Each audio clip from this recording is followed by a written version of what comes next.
Welcome to Revenge Chronicles. Today we bring you 10 true tales of calculated payback, each one sourced from Reddit's most savage revenge communities.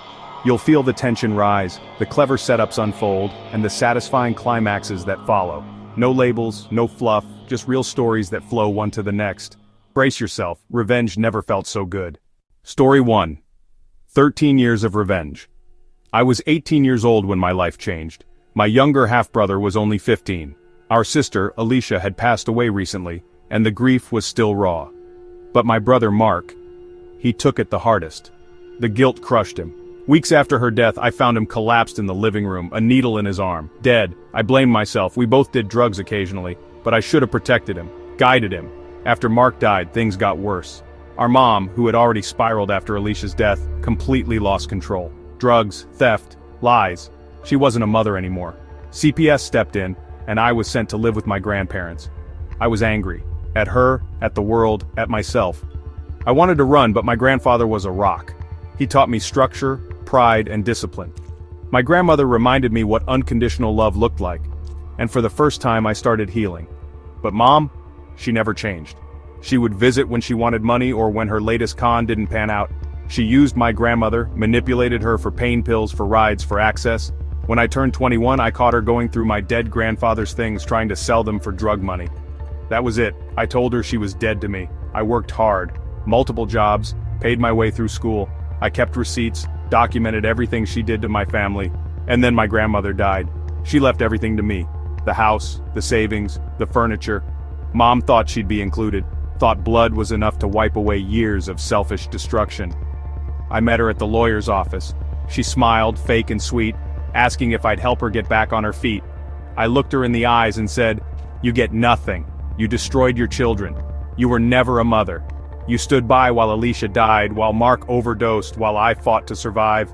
You will die alone just like you deserve." The room fell silent. Her face crumpled. For the first time I saw fear in her eyes. Not from being yelled at, not from violence, but from realization. She knew she had lost. I walked out. That was the last time I saw her. It wasn't about money, it was never about money. It was about making her feel, just for a second, the weight of what she did. I didn't scream, I didn't curse, I let the truth be the blade, and I twisted it with silence. My revenge was patience, 13 years of it, and in the end it was worth every second. Story 2. The long game on shared water. But some revenge isn't born from family. It starts with land, and water, and quiet sabotage. There's a small farm just outside of town. 2 brothers-in-law co-own it, having inherited the land from their father. The agreement was simple: shared crops, shared water, equal use of the irrigation well. That is, until one of them started cheating. The cheater, let's call him Ron, started diverting water. He installed secret valves to restrict how much the other family received, especially during dry seasons. When confronted, he denied it. "I'm just conserving," he said. "You're overwatering." But the other farmer, Tom, knew the truth. His crops were withering while Ron's thrived. Tom didn't retaliate immediately. Instead, he got smart. He bought a flow meter, installed it discreetly, and began logging water usage every day. He mapped his crop yield, tracked rainfall, and kept photos. He didn't tell a soul. Over 2 years he built a case. Quiet, methodical, undeniable.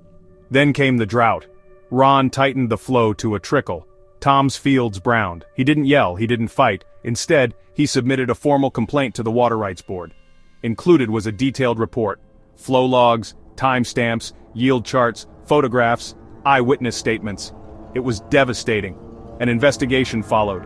Inspectors arrived unannounced and found everything: illegal modifications, tampered valves, evidence of theft. Ron was fined heavily. He lost water rights for 5 years and was ordered to compensate Tom financially. But the damage didn't stop there. Word spread in the farming community. Suppliers cut ties. Co-ops dropped him. He became a pariah. Tom never gloated. He kept farming. With the restitution money and access to water restored, his fields flourished again. He didn't need to raise his voice. He let the evidence and time do all the talking. Sometimes revenge is a knife. Sometimes it's a scalpel. And sometimes it's a spreadsheet. Story 3. The sister who finally got exposed, but nothing cuts deeper than childhood betrayal. And in the next story, we go back into a home where silence wasn't peace, it was survival. Growing up with an older sister was hell. She bullied me relentlessly, physically, emotionally, socially. She'd embarrass me in front of my friends, steal my stuff, even humiliate me online. But the worst part, she stole my best friend, literally. They started dating when I was in high school, and she made sure to rub it in every chance she got. She treated him like garbage too, but he was too smitten to notice. I distanced myself. I graduated, left for college, and started over. I studied psychology, learned about manipulation, power dynamics, gaslighting. It gave me clarity and a plan. 5 years later, I was successful. Had a solid career, great friends, and confidence she never managed to destroy.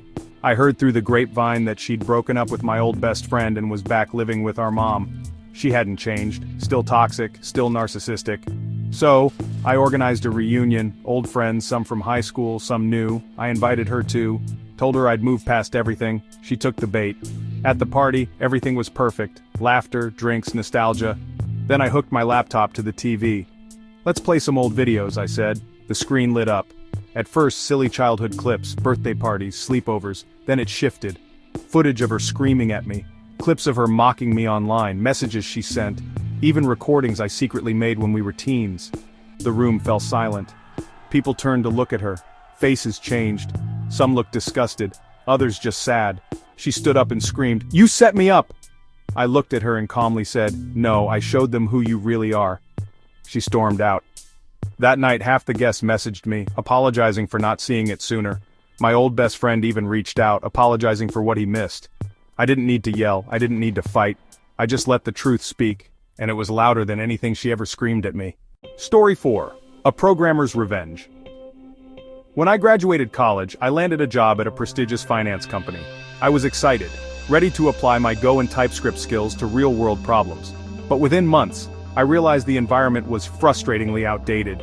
My manager, a veteran of Excel spreadsheets, insisted that every financial report be created and updated manually.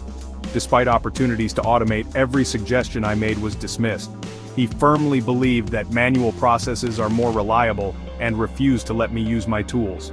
I played along, biding my time and quietly streamlining what I could behind the scenes. I documented everything: performance metrics, time saved, bug-free runs, but I wasn't allowed to reveal it publicly.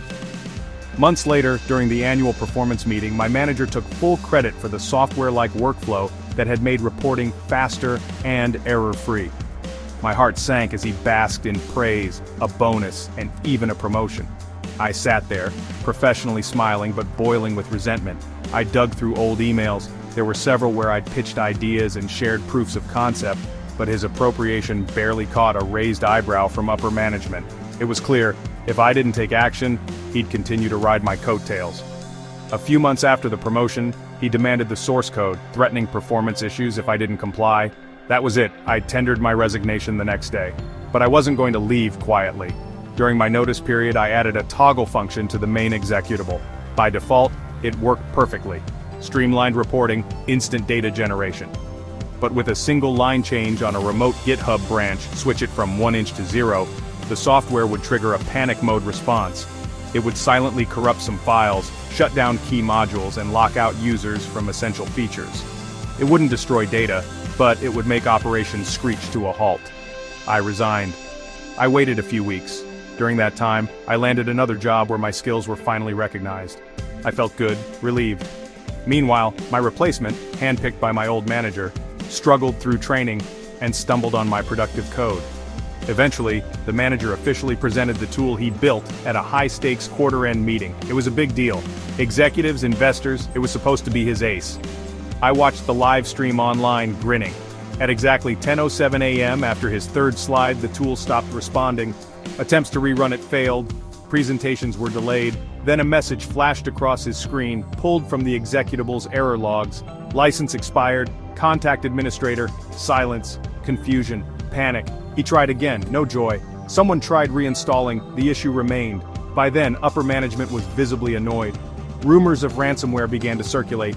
It locked down the laptop, disconnected networks, and launched a forensic investigation. He blurted, "Something corrupted it," in front of the entire board. He called me, drunk, desperate, angry. He threatened legal action, defamation, saying I planted malware. I calmly replied, "I don't install malware. I write code." He hung up. That was the last I heard. His promotion evaporated when it became clear he couldn't support the tool he claimed as his own. The board reprimanded him. His bonus was clawed back. The IT department restored systems from backups, started asking questions about remote provisioned software. He began hiding behind NDAs. Rumor has it, he's still paranoid about running my code. I moved on, into a role where my work is appreciated and properly credited. And every so often I get an email alerting me that my old company's tool triggered an anomaly, apparently still syncing with the toggle branch I left behind. No one was hurt, no data was lost. But he learned that stealing someone's code can bite you harder than any bug, and sometimes, silence, and a remote switch, is the most elegant revenge of all. Story 5. Driveway Justice. For nearly 2 years, my neighbor treated the street in front of my house like it was his own personal parking spot. Every morning, around 6:30, he'd show up in his oversized work van, park right in front of my driveway, leave the engine running, and sit there idling for 20 minutes. He'd blare the radio, honk for his carpool buddies, and occasionally roll onto my lawn if someone else took his spot. At first, I let it go. It's a public street after all. But the honking got worse. The van got louder, and the ruts he left in my grass? Permanent. I tried talking to him, twice. First time he shrugged and said, "It's a street, chill out." Second time he told me to move if you don't like noise. Real classy guy. I didn't want to fight. But I also wasn't going to let some jerk destroy my lawn and sanity every morning like clockwork. So I decided to get creative. I bought a rolling garbage bin, one of those big industrial types, and labeled it private, no parking. Then I filled it with water and froze it solid over the course of 3 days. Once it was a 200-pound ice block, I rolled it out one night and parked it precisely where he always left his van, right in front of my property, but just legal enough to avoid a citation. The next morning at 6:30, like clockwork, he showed up. But this time, his spot was taken by a bin that looked like it weighed as much as a motorcycle. He tried to move it, no luck. He tried to drive around it, barely missed scraping a tree. And then, in frustration, he gunned it forward anyway. He hit the bin. That thing didn't budge. But his bumper cracked, his grill folded inward with a satisfying crunch. I was watching through my front window, sipping coffee like it was a Sunday matinee. He got out of the van, stomped around the bin, cursing and yelling at the air. He kicked the ice. Nothing. Eventually he peeled off, late, embarrassed, and down a few $100s in bodywork. He didn't come back for 2 weeks. When he finally returned, he parked across the street, far away from my driveway. He never honked again. No more morning idling, no more lawn destruction. Peace returned to the neighborhood. Other neighbors noticed too. One of them even stopped me to say, "Whatever you did, thank you. That guy was a menace." I never admitted to anything. Legally, I was in the clear. It was a city street, and a garbage bin isn't a car. It was temporary. It didn't block traffic. I didn't damage his van. He did that all on his own. All it took was a little bit of planning, a lot of ice, and the kind of patience that makes revenge more satisfying than any confrontation ever could. Story 6. HOA Queen Gets Stung. When we moved into our suburban neighborhood, we knew there was a homeowners association. What we didn't know was that our next-door neighbor was the unofficial dictator of it. Let's call her Diane. She had a clipboard, a smug smile, and nothing but time. From day one, she nitpicked everything. Our mailbox was too modern. Our grass was slightly too long. But her favorite target? Our shed. It was a standard storage shed. Neutral color, professionally built, approved by the HOA board. We followed every regulation. Size, placement, even the kind of shingles to match the house. But Diane claimed it violated aesthetic continuity, whatever that meant.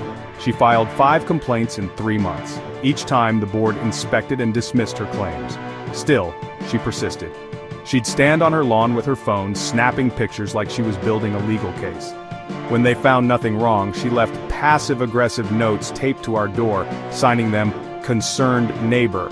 After 6 months of this nonsense, we decided to stop playing defense. My spouse and I began taking long walks around the neighborhood. We noticed Diane's backyard had an illegal fire pit, too close to her fence and way too close to our shared property line. Her garage had been converted into a living space which required a permit she definitely didn't have, and her porch extension way beyond HOA guidelines. So we documented everything, quietly. We took date-stamped photos, screenshots from real estate listings, and even drone footage from a legal overhead height. Then we submitted a formal report, not just to the HOA but to the County Code Enforcement Office. The dominoes fell fast. Inspectors showed up one morning and didn't leave for 2 hours. She tried to sweet-talk them. It didn't work. Within a week, she was hit with 4 separate citations. She was ordered to dismantle the illegal fire pit, reverse the garage renovation, and apply for retroactive permits at her own expense. But here's the best part. Those citations triggered HOA scrutiny.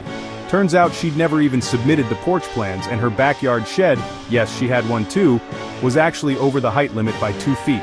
Over the next month, we watched contractors tear down her prized porch extension. Her backyard became a war zone of repairs. She stopped waving her clipboard around. No more notes, no more phone calls, just a very quiet, very defeated woman who now avoided eye contact. We never gloated, we never rubbed it in. We just sat on our patio, next to our perfectly legal shed, sipping coffee while she paid thousands in code violation fees. Revenge didn't come with shouting or drama. It came with receipts, a measuring tape, and a county inspector who didn't appreciate hypocrisy. Diane wanted to play the HOA queen, but in the end, she crowned herself the fool. Story 7. Fired for doing my job, so I did it better without them. I worked in procurement for a mid-sized manufacturing company.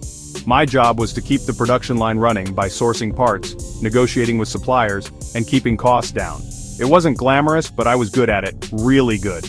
Our production downtime was the lowest it had been in years, and my negotiation skills saved the company hundreds of thousands of dollars annually. But then, a new VP arrived. She was one of those corporate types who talked a lot about efficiency, but didn't actually understand how the ground-level work got done. Within a month, she brought in her own team, and started assigning my responsibilities to her people, none of whom had ever touched a supplier contract in their lives. One day she called me into her office and said, "You're going to need to start documenting every step you take and share it with my team. If they can do what you do, we don't need you." That was her mistake. I documented everything. I spent the next month creating a step-by-step procurement Bible. I made spreadsheets, SOPs, templates, every trick I'd learned over the years packaged neatly into one comprehensive guide. I trained her team, answered their questions, gave them access to my supplier contacts, and then one Friday, just like I expected, I was let go. No warning, no severance. Just a bland, "Your position is no longer required," and a final paycheck. But I smiled as I packed my things, because while I had trained her team, I hadn't trained them well enough. Over the next 3 months, I watched from a distance as the company crumbled internally. They tried to follow my guide, but procurement isn't about checklists, it's about relationships. Suppliers started backing out of agreements. Lead times doubled, prices spiked. One of the contracts I warned them not to renegotiate, they tried, and lost a supplier I'd built a 5-year rapport with. I didn't just sit and gloat, I took action. I started consulting, quietly. Word spread in the supplier network about how so-and-so's new team is a disaster.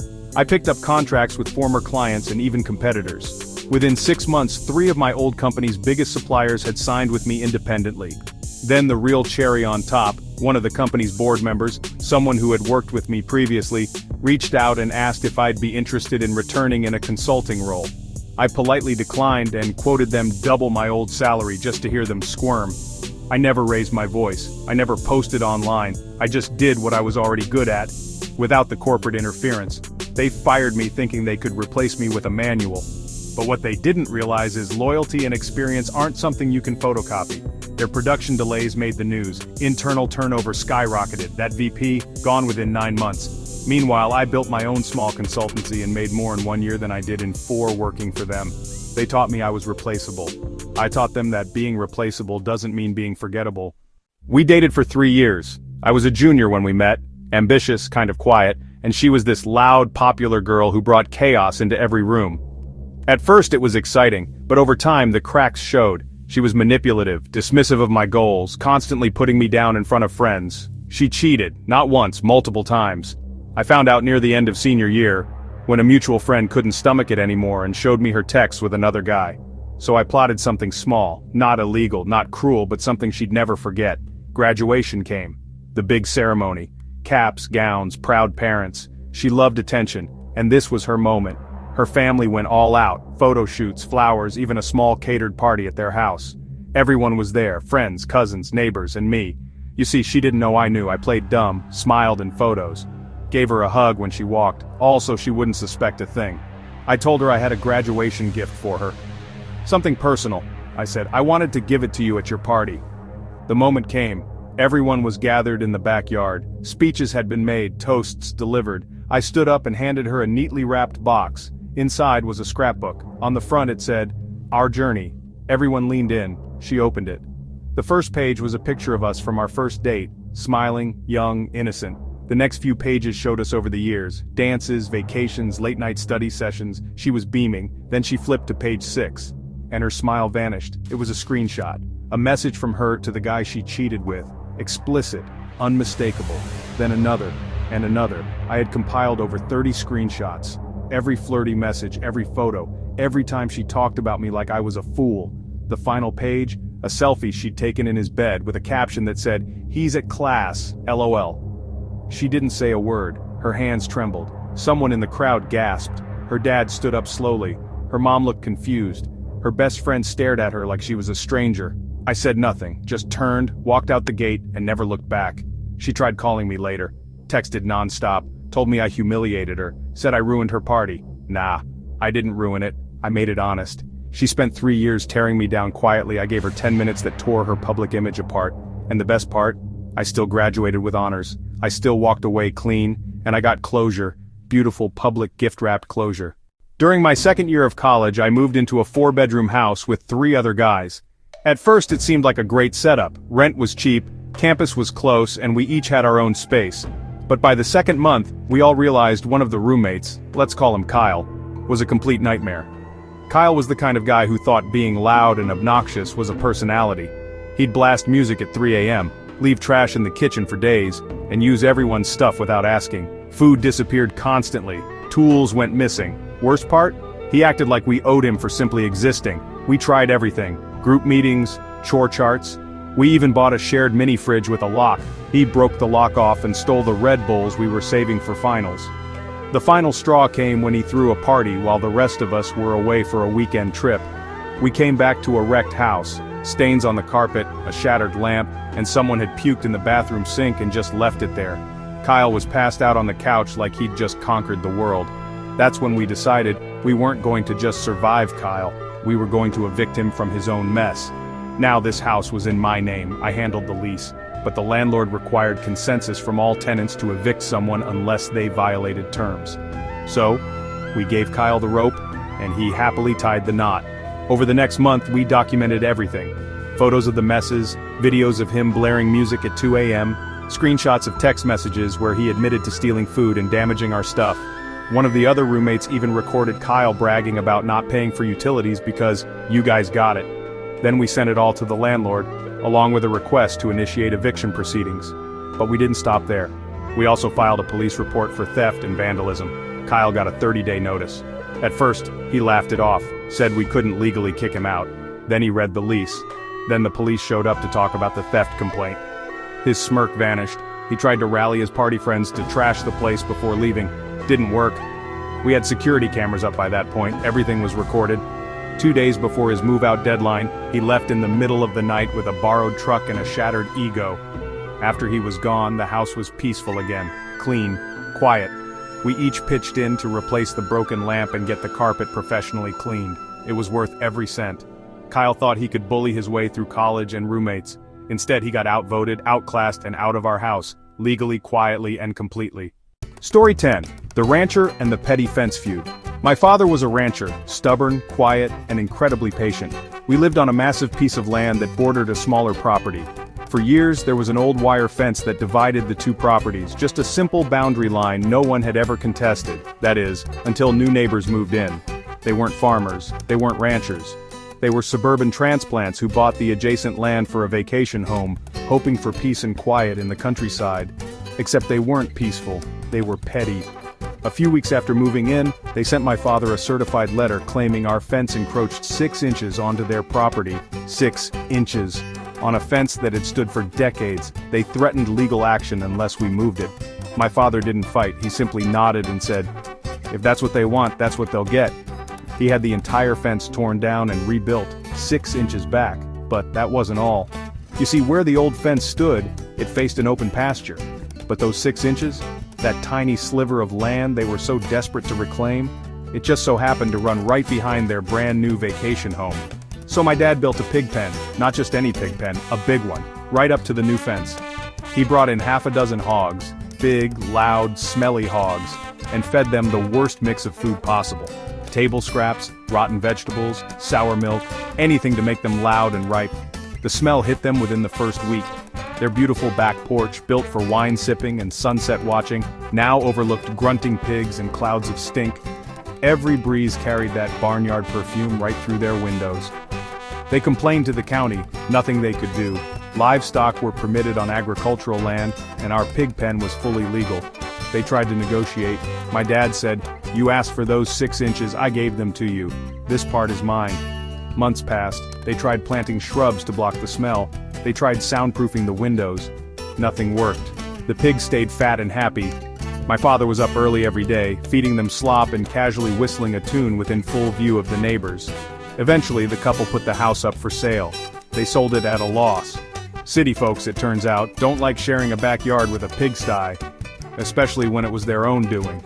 The day the moving truck pulled away, my dad walked out to the pen, clapped his hands and said, "All right boys, time to go." Within a week the pigs were gone, the pen disassembled, and the pasture returned to normal. He never raised his voice, never insulted them, never did a thing outside the law, just gave them exactly what they asked for. And a little lesson in rural boundary etiquette. That's the thing about ranchers. They don't yell, they don't threaten, but when you push them, you better be ready for the stink. And that wraps up our 10 unforgettable tales of revenge. From silent sabotage to cold-blooded karma, each story proves that justice doesn't always need a courtroom. Sometimes all it takes is patience, planning, and the perfect moment to strike. If you enjoyed these stories, make sure to hit that like button, subscribe for more real-life revenge sagas, and tell us in the comments which one hit the hardest. Until next time, stay sharp, stay smart, and remember, revenge isn't always loud, but it always lands.